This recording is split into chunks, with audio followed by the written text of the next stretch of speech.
¿Y si te dijera que existe un hábito tan pequeño, tan simple, que puede literalmente dividir tu vida en dos partes?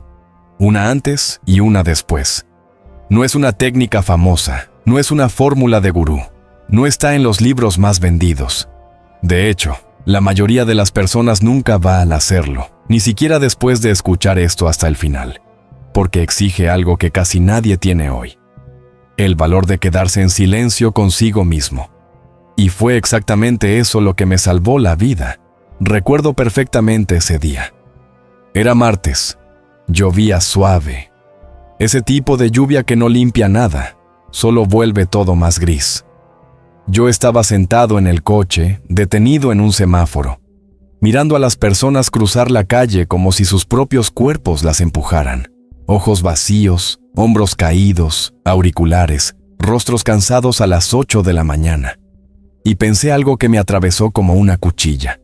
No van hacia ningún lugar, solo se están moviendo. Y luego vino la segunda parte del pensamiento. Yo soy uno de ellos. En ese instante entendí algo que me dio más miedo que cualquier tragedia. No estaba triste, ni en crisis, ni deprimido. Estaba anestesiado. Estaba desperdiciando mi vida en cuotas diarias. Me despertaba, tomaba el móvil, deslizaba la pantalla, respondía mensajes que no me importaban, trabajaba en cosas que no me movían. Volvía a casa demasiado cansado como para sentir algo. No estaba viviendo, solo estaba manteniendo mi cuerpo en funcionamiento. Esa noche no pude dormir. Me quedé mirando el techo, sintiendo una angustia sin nombre, hasta recordar algo que mi abuelo decía cuando yo era niño. El mayor error de un hombre no es elegir mal, es dejar de elegir.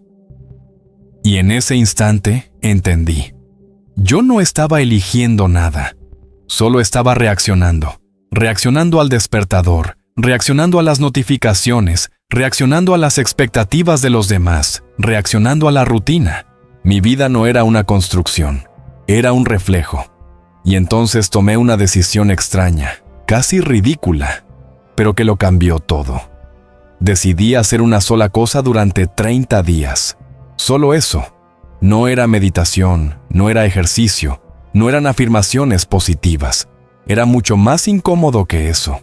Cada mañana, al despertar, antes del móvil, antes de la música, antes de la luz, antes del mundo, me sentaba en la cama, en silencio, en la oscuridad, y hacía una sola pregunta.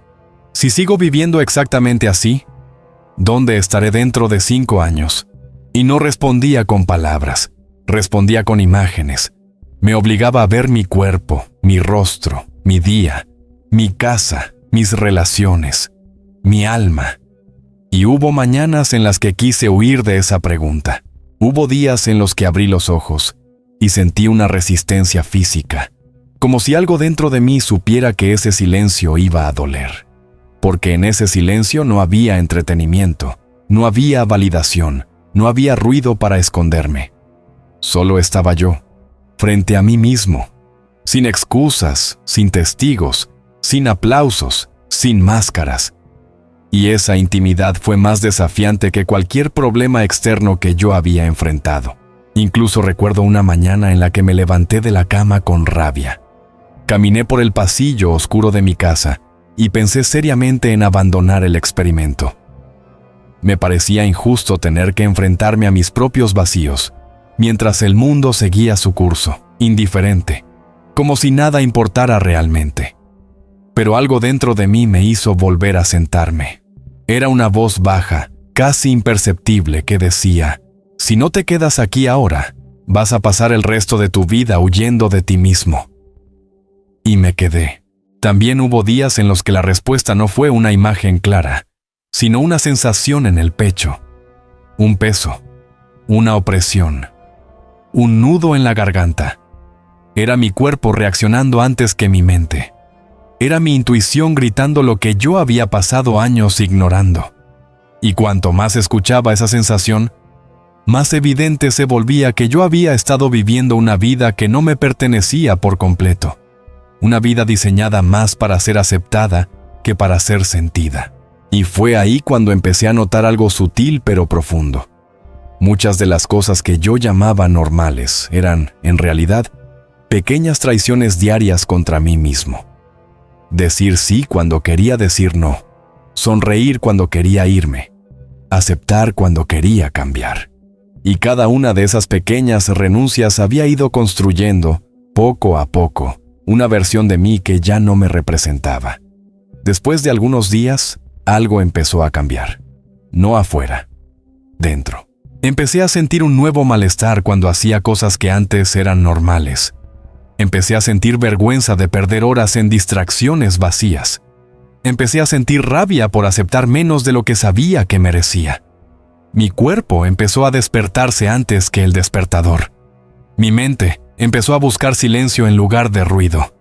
Mis decisiones se volvieron más lentas, más conscientes, más difíciles, pero más verdaderas. Y entonces, ocurrió algo inesperado. Empecé a volver a gustarme a mí mismo. Un día leí una frase de Carl Jung, que parecía escrita para ese momento. Hasta que hagas consciente lo inconsciente, eso dirigirá tu vida y lo llamarás destino. Y entendí. Yo estaba llamando destino a lo que era solo falta de atención. Estaba llamando mala suerte a lo que era solo repetición. Estaba llamando vida a lo que era solo supervivencia. Después de 30 días no pasó nada mágico. No me volví rico, no me volví famoso, no me volví iluminado. Pero me volví presente. Y eso lo cambió todo. Dejé de aceptar trabajos que me robaban el alma. Dejé de mantener relaciones que existían solo por costumbre. Dejé de esconderme detrás de distracciones para huir de mí. Empecé a vivir menos, pero mejor. A hablar menos, pero con más verdad. A querer menos, pero con más intensidad. Y por primera vez en años, sentí que mi vida estaba en mis manos. Y ahora viene la parte que nadie quiere escuchar. Esto no es sobre la pregunta, es sobre el valor de escuchar la respuesta. Porque si haces esto mañana por la mañana, si te sientas en la oscuridad, en silencio, y te preguntas hacia dónde va tu vida, vas a escuchar algo. Y tal vez no te guste lo que escuches, pero es exactamente eso lo que puede salvarte. ¿Tendrías el valor de hacer esto durante 30 días? ¿Tendrías el valor de mirar tu propia vida sin filtros, sin distracciones, sin mentiras? Si esto te tocó, no es coincidencia. Este video necesitaba encontrarte ahora. Comenta 30 si lo vas a intentar. Compártelo con alguien que se está perdiendo sin darse cuenta. Y suscríbete al canal, pero solo si estás listo para dejar de desperdiciar tu vida.